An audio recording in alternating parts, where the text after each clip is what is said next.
Here are some embarrassing school moments that we've all had and we've all experienced. Oh man, I am worried to get into this because I had a crazy, cringy, and crazy school experience. But let's jump right in. Hey, Mom, can I go to the bathroom? Dude, did you just call the teacher mom? What?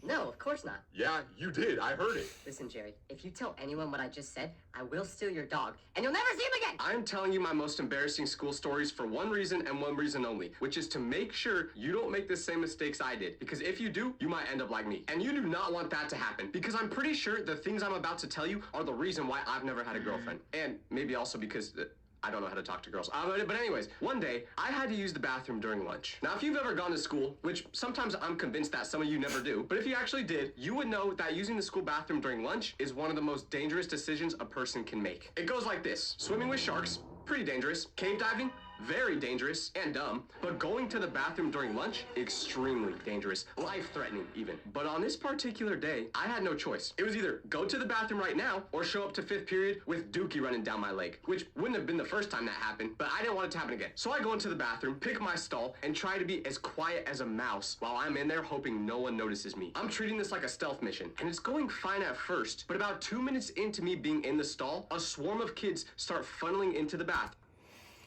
Oh, yeah. Uh, go, going to the bathroom during school, man. That was always a risky mission. That was always something you had to be a little bit careful with. Because also you had to, like, there was different, like, stalls and different rooms. The most goated bathroom would be the single stall or the single bathroom where you could lock it, and sure, some kids would be knocking on the door and whatever, but like if you're in there, you're in there. But I remember that in high school, there's this one bathroom where it was when I think it was like the science building or something. It was like the only bathroom that was there. It was the only one I could use. And like, I'm not gonna be sitting like peeing my pants in class. I'm just not gonna do it. But the problem was that there was like a really big gap when you like close the door. So if you're taking a number one, right, doesn't matter, you go up to one of the urinals for at least guys. But if you're taking a number two, and when you really have to go number two, bro, that is not something you can risk going around with. You had to sit there, and you were just hoping to get through that fast. You were hoping you did not have an infinity wipe situation, because people would come in, and they'd want to see if like the stall is available, and you'd just be sitting there, and you would just make eye contact with them. And it's always like the worst, most uncomfortable situation you will ever be in, bro. It is always so... Ugh. Oh man, he's giving me flashbacks. Now that I have my own apartment, I run a company, but it's remote, so I can just go to my own bathroom. I can watch Reels and YouTube and Gotham Chess highlights moments without having to worry about someone peeking in or knocking on the door and waiting. This is giving me like flashbacks though. This is, oh my God, let's keep going. And way more than usual, I can hear the bathroom getting louder and louder. There's a buzz going around. So I'm sitting in my stall like, okay, something weird is definitely going on. But I would get my answer immediately as to what was actually happening, because the bathroom door swings open and this one kid walks in with the speaker and he says, "Who's ready for the memorial?" And every single kid who crammed into that tiny bathroom starts going absolutely crazy, screaming, cheering, and I'm sitting in my stall like, memorial? What memorial? We're in a school bathroom. So I'm trying to think about what memorial happens next to a urinal, but then I hear what's coming out of the speaker. It's Juice WRLD, and the realization hits me like a truck. This was the day right after Juice WRLD passed away. Rest in peace. And these kids had organized a full memorial service in the bathroom during lunch for Juice WRLD. Now look, normally I probably would have joined the memorial with them. I like Juice WRLD's music, but in this specific scenario, I was just thinking, you have got to be kidding me. The one day I go number two during lunch, they're having a memorial in the school bathroom. Out of all the places you could hold a tribute, the gym, a classroom, literally anywhere outside, these kids chose the boys' bathroom. Oh, this is so... I remember like the day that like Juice WRLD died, actually.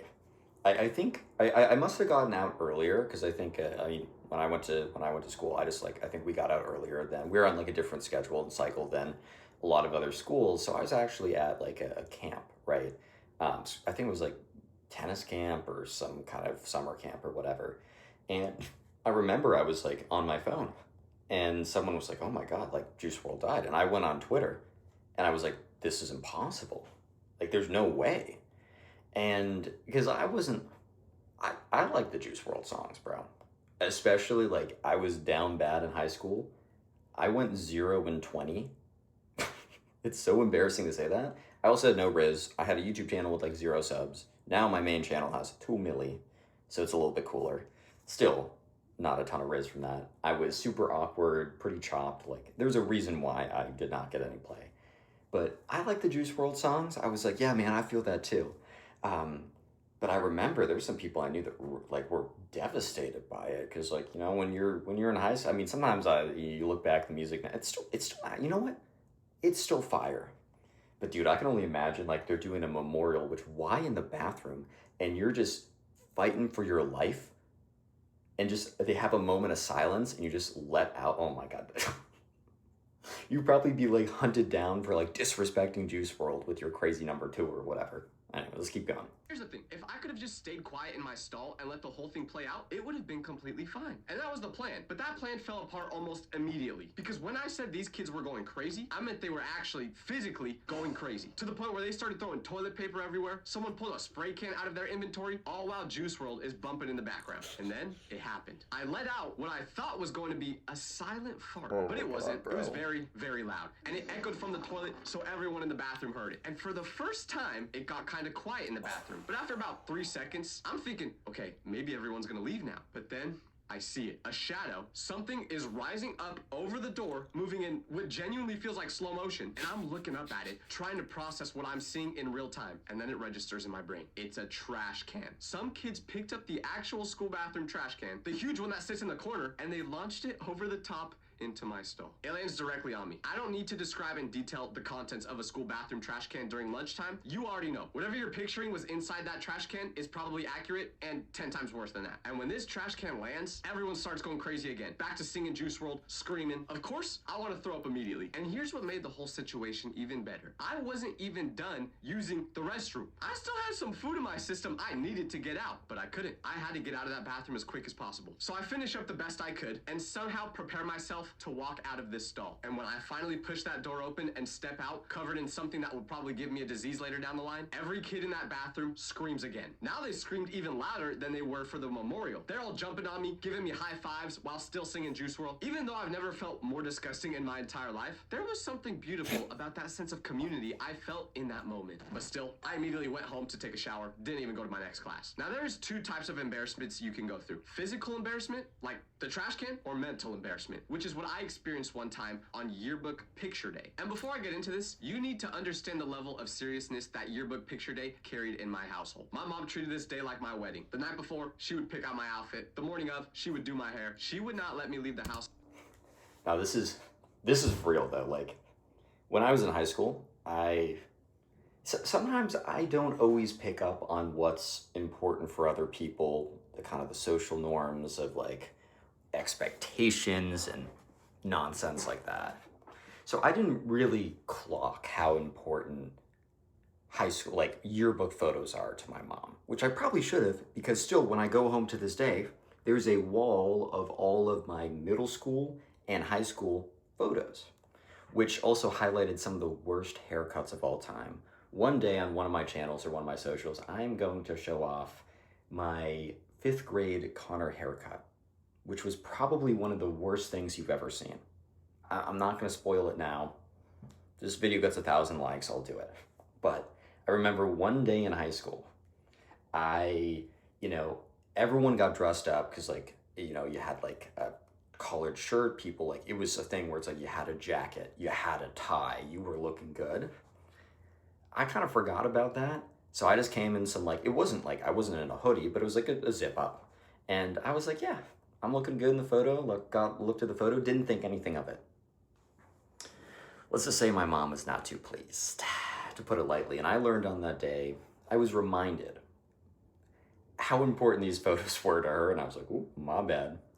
looked perfect. And the reason the stakes were so high is because she was sending these photos to everyone. Every grandparent, every cousin, every dog, even that one creepy uncle everyone has, which I wonder what he would do with those photos.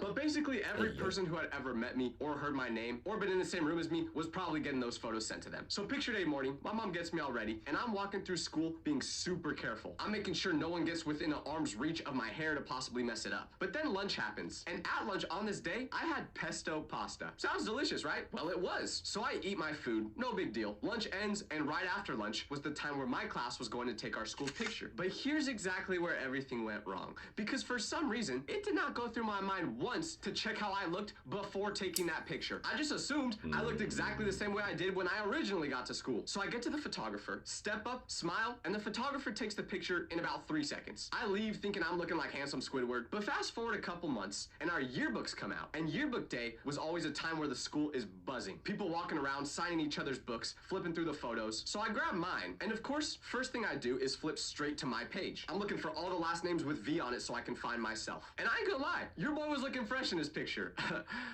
Except for one thing. Right in the center of my smile, shining bright, is a piece of pesto. Not a small speck you'd miss if you weren't looking for it. Nah, this thing literally looked neon green compared to everything else. And it was in my teeth, in a yearbook, every student at school had a copy of. If you flip to the page this picture was on, the first thing your eyes would go to is that piece of pesto. So kids are all coming up to me saying stuff like, Nice yearbook photo, Tyler. yeah, I'm talking specifically about you, Gerald. Don't think I forgot what you did that day. Also, I heard about your grandma. Rest in peace. But anyways, I was getting cooked by everyone in school, and deservedly so. They all saw the pic. You would think most people wouldn't even flip to the page my picture was on, since my last name starts with V. But no, everyone saw it. But that wasn't even the worst part, because like I said, my school picture was way more important to my mom than it was to me. So they gave me the pictures my mom ordered, and I had to bring them home to her. I knew this was gonna be bad. I tried to think of ways to not give her the photos, like maybe on my way home from school. I got jumped, and the person stole the photos. But who's jumping a 12-year-old boy? So I just accepted. I have to give her these photos. I hand her the envelope. She opens it, looking super excited to see her boy with his amazing smile. But she pulls the picture out and goes like this. Okay, let's see.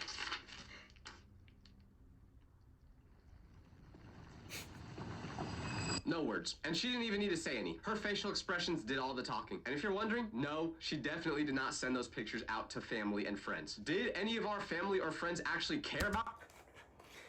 Here's the thing.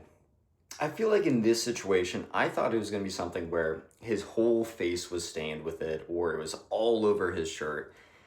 It's embarrassing, don't get me wrong, you got something right on your teeth and you're smiling like this. But I feel like at this point, what the mom could do is take out the magic whiteout.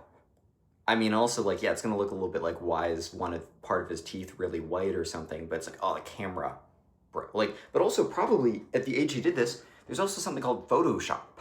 Photoshop's been around for such a long time. There's this little tool in Photoshop where it's like there's color correction. There's also this little tool that lets you like remove spots and have it fill in the details surrounding it so you can remove little specks or whatever or things that aren't supposed to be there. I'm not even talking about like the AI ones, which are crazy. I mean like the old school Photoshop from like 2013. So I feel like you didn't have to just like not send this to the family, bro. I feel like there was a solution here, low key. But it's a tough situation. Also for me in middle school, we didn't really have yearbook day in the same way in high school that we did for middle school, but in middle school, it was a thing where you had to, like, it was such a rush to go around on that day and get everyone to sign your yearbook and have a little note. And I was like, all the girls I thought were cute, I was like, oh man, I gotta make sure, like, what did they write? Just their name. I'm like, okay, cool, next one. I think I was like hoping for like a love confession, which I was the only one who gave out love confessions. And I'll tell those stories later, and I think I've done some on like my other channels once in a while, but I've had some crazy confessions. None of them appeared in my yearbook, but every year I would be very hopeful that this year would be the year. This would be my year, but not so fast. Whatever, let's keep watching.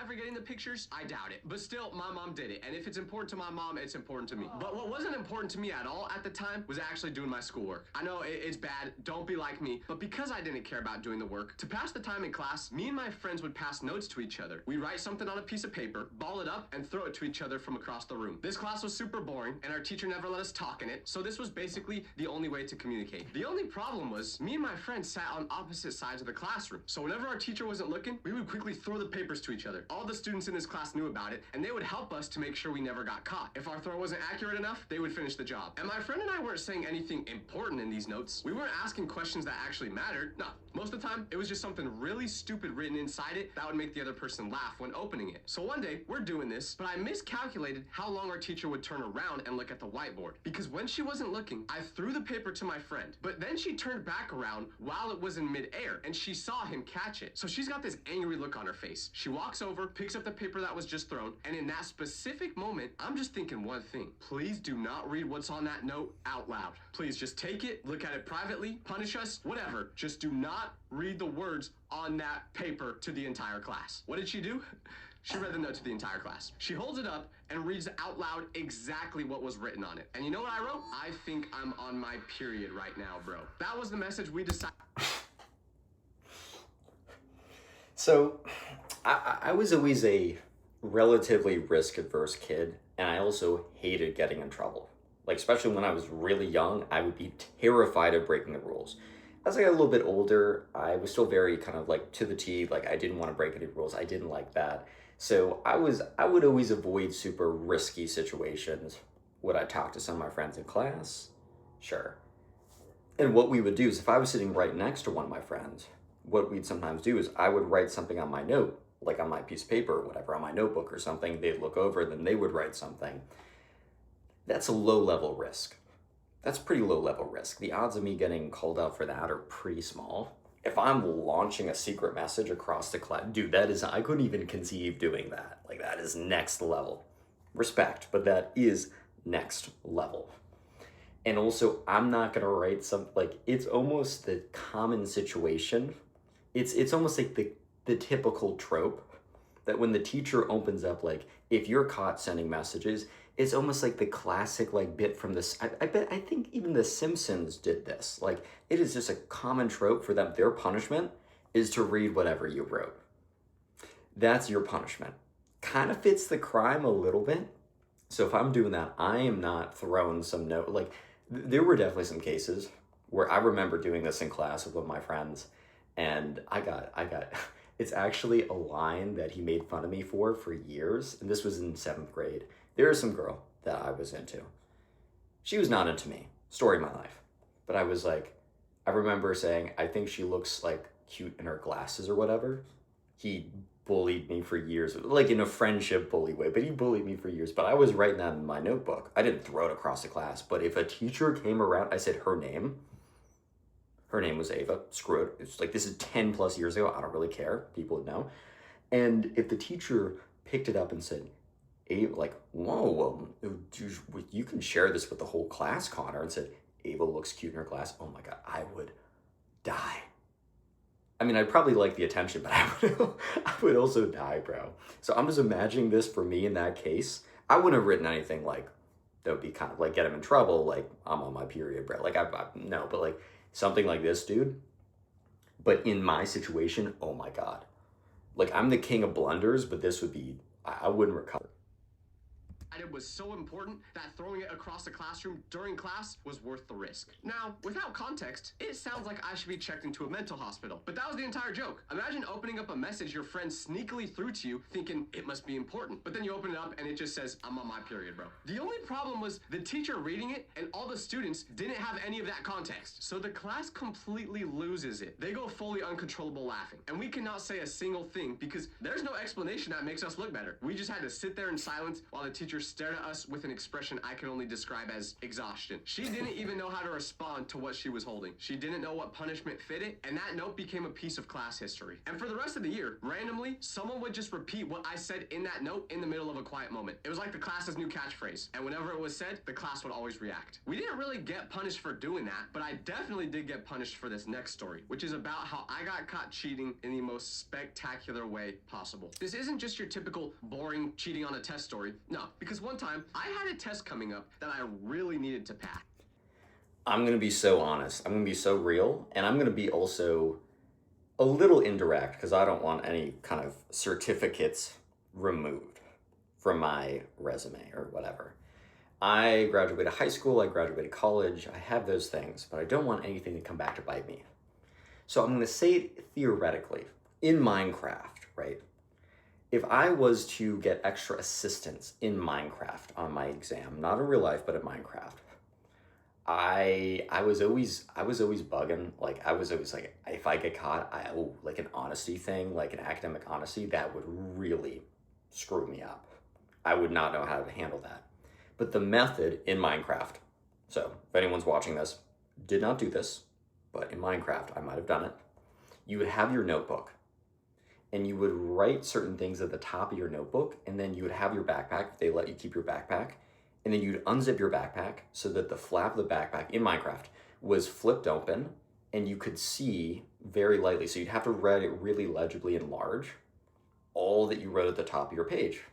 Because the fail-safe, or the first thing is like if teacher starts walking around or something, or anything gets sus, you literally just take your foot in Minecraft and knock the back of your backpack, like, and then it flips back open. So then it flips from open to closed. So it goes like this. And even if they see it, you're just like, yeah, this is my study book. Yeah, this is my notebook for studying. Like, what do you mean?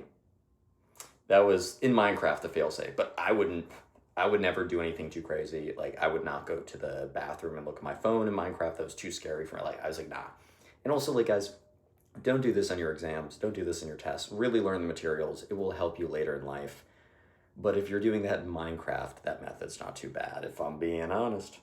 Not just scrape by on, but like I needed to get an A+ because I was in trouble academically and this test mattered. But if there's one thing you should know about me, it's that I just cannot get myself to study. Never been able to do it. So I was in a predicament. I needed to crush this test, but I couldn't do that without studying. But I wasn't gonna study. Then I came up with what I believed was a genuinely brilliant plan. I would write all the answers on the back label of my water bottle and just read them off the bottle during the test. In my head, this was perfect. The bottle sits on my desk looking exactly like a normal water bottle. I glance at it casually. Nobody notices anything because it's just a water bottle. But what I did not account for was the fact that my teacher had been teaching for years, and she had watched teenagers try to cheat in every possible way imaginable. So test day comes, notes are written on my water bottle, it's sitting on my desk, and I'm working through the questions. And honestly, it's going pretty well. The teacher's at her desk, the room is quiet, nobody's looking at me. I'm starting to think I might actually get away with this. But then she gets up from her desk and announces she needs to step outside for a second to check on something. I hear her walk toward the door behind us. I then hear the door open, and then I hear it close. So I'm thinking, okay,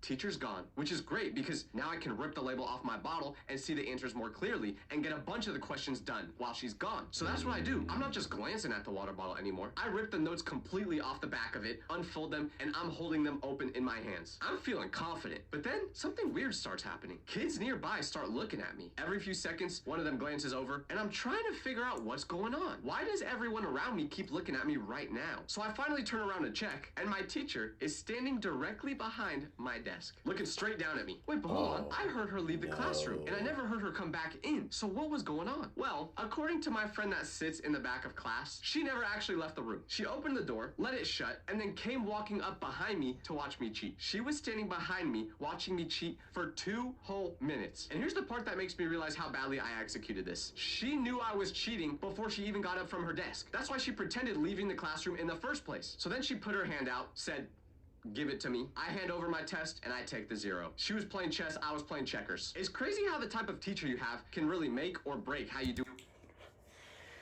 Ooh, that's cold. That's cold. I mean, like in Minecraft, you can't look down and like, the problem here is like a water bottle. There's no, like, if there's anything written on a water bottle, it's like obviously what you're doing. That's why in Minecraft, the notebook, it's your study book. but also like just study for your exams, guys, obviously. And I have the video linked down below. Subscribe to this creator, and also there's a few more stories that I left because I want you to also watch the original video. But subscribe to this channel if you're new, and then click on one of the videos on screen right now to keep watching videos. And peace out.